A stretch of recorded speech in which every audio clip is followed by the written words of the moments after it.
ការសង្ខេបសេចក្តីអធិប្បាយថ្ងៃទី17ឧសភា2026ព្រឹកនេះយើងស្ថិតនៅក្នុងសេចក្តីអធិប្បាយចុងក្រោយនៃព្រះគម្ពីរកិច្ចការដោយក្រឡេកមើលអ្វីដែលគ្រីស្ទបរិស័ទហៅថាការយាងឡើងទៅស្ថានសួគ៌នេះជាព្រឹត្តិការណ៍ដែលព្រះយេស៊ូវបានយាងឡើងទៅជាមួយព្រះបិតារបស់ទ្រង់នៅស្ថានសួគ៌ប៉ុន្តែ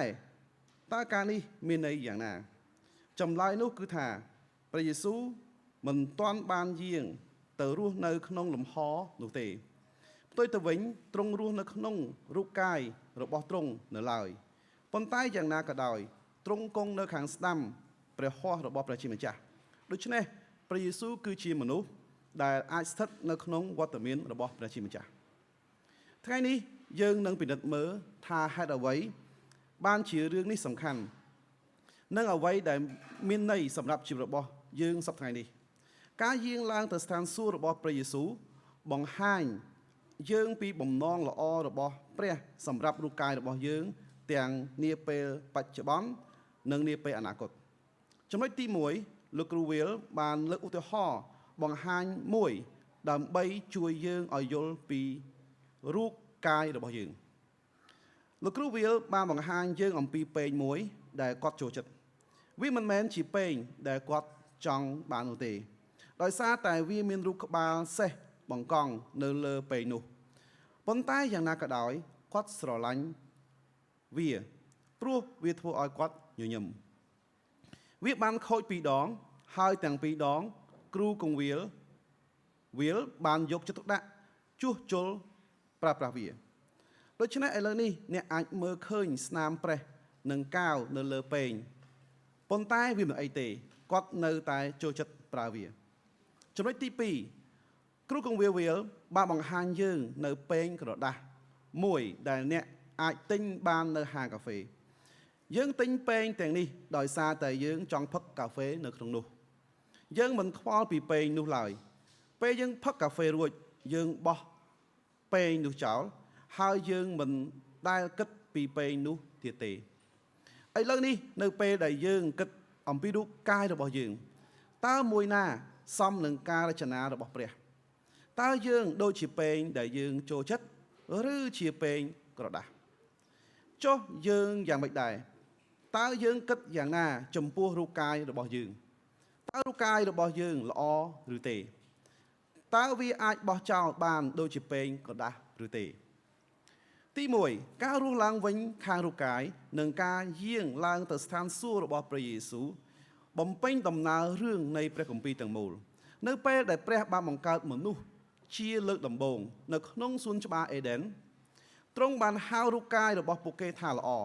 ហើយនៅពេលពួកគេប្រព្រឹត្តអំពើបាបក៏ដោយពួកគេនៅតែត្រូវបានបង្កើតឡើងតាមភាពរបស់ព្រះជាម្ចាស់គ្មានអ្វីអាចផ្លាស់ប្ដូររឿងនោះបានទេនៅពេលដែលព្រះបានក្លាយជាមនុស្សតាមរយៈព្រះយេស៊ូវទ្រង់បានបង្ហាញយើងពីការបញ្ញាចិត្តរបស់ទ្រង់ចំពោះរូបកាយរបស់ទ្រង់ព្រះជាវិញ្ញាណប៉ុន្តែទ្រង់ស្រឡាញ់មនុស្សដែលទ្រង់បានបង្កើតមិនមែនស្រឡាញ់តែព្រលឹងរបស់យើងទេពេលដែលទ្រង់បង្កើតយើងដំបូងទ្រង់បានហៅរូបកាយរបស់យើងថាល្អទ្រង់បញ្ជាក់ពីការបញ្ញាចិត្តរបស់ទ្រង់ចំពោះរូបកាយរបស់យើងនៅពេលដែលខ្លួនទ្រង់ផ្ទាល់បានប្រសូតយករូបកាយជាមនុស្សព្រះដែលមានជីវិតអស់កលជានិច្ចបានយករូបកាយដែលមានដែនកំណត់បន្ទាប់មកទ្រង់បានទ្រាំទ្រនឹងបណ្ដាសានៃសេចក្តីស្លាប់នៅក្នុងរូបកាយនោះប៉ុន្តែ3ថ្ងៃក្រោយមកបេះដូងរបស់ទ្រង់ចាប់ដើមមានចង្វាក់ហើយទ្រង់បានរស់ឡើងវិញម្ដងទៀតជាមួយនឹងរូបកាយដែលបានរស់ឡើងវិញព្រះយេស៊ូវមិនមែនជាខ្មោចឬវិញ្ញាណណាមួយទេទ្រង់មានសាច់ឆ្អឹងនិងឈាម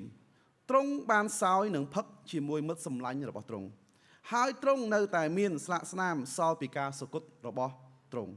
ដូច្នេះយើងអាចមើលឃើញថារូបកាយរបស់យើងនៅពេលដែលរស់ឡើងវិញនឹងទៅជាយ៉ាងណាគឺនៅពេលដែលយើងឃើញរូបកាយដែលបានរស់ឡើងវិញរបស់ព្រះយេស៊ូវទី2ការរស់ឡើងវិញរបស់ព្រះយេស៊ូវគឺជាសញ្ញាដំបូងនៃការរស់ឡើងវិញរបស់យើង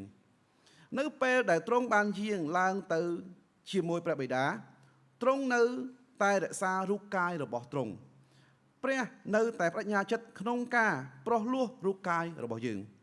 ព្រះយេស៊ូវគឺជាបុគ្គលដំបូងបង្អស់ដែលបានទទួលរូបកាយនៃការរស់ឡើងវិញប៉ុន្តែព្រះគម្ពីរចែងថាអ្នកដែលជឿលើទ្រង់ក៏នឹងទទួលបានរូបកាយបែបនេះផងដែរយើងនឹងមានរូបកាយដូចព្រះយេស៊ូវប៉ុន្តែពួកគេនឹងមានជីវិតថ្មីអ្នកដែលទុកចិត្តលើព្រះយេស៊ូវនឹងរស់នៅអស់កលជានិច្ចជាមួយព្រះយេស៊ូវយើងនឹងឃើញទ្រង់ផ្ទាល់ភ្នែកដោយដែលព្រះគម្ពីរយោបបានចែងទុកទី3តើរឿងនេះប៉ះពាល់ដល់អាកប្បកិរិយារបស់យើងចំពោះរូបកាយរបស់យើងនិងការងាររបស់យើងនៅសប្តាហ៍ថ្ងៃនេះយ៉ាងដូចម្តេចរូបកាយរបស់យើងមិនដូចជាពែងក្រដាស់ដែលគ្មាននរណាម្នាក់ខ្វល់ខ្វាយនោះទេផ្ទុយទៅវិញរូបកាយរបស់យើងត្រូវបានបង្កើតឡើងដោយអ្នកបង្កើតរបស់យើងទ្រង់ស្រឡាញ់យើងពីព្រោះទ្រង់បានបង្កើតយើងហើយទ្រង់ខ្វល់ខ្វាយពីអ្វីដែលកើតឡើងចំពោះរូបកាយរបស់យើងការសង្ខេបសក្តានុបាយសម្រាប់ថ្ងៃនេះចប់តែប៉ុណ្ណេះសូមព្រះជាម្ចាស់ប្រទានពរដល់អស់លោកបងប្អូនទាំងអស់គ្នា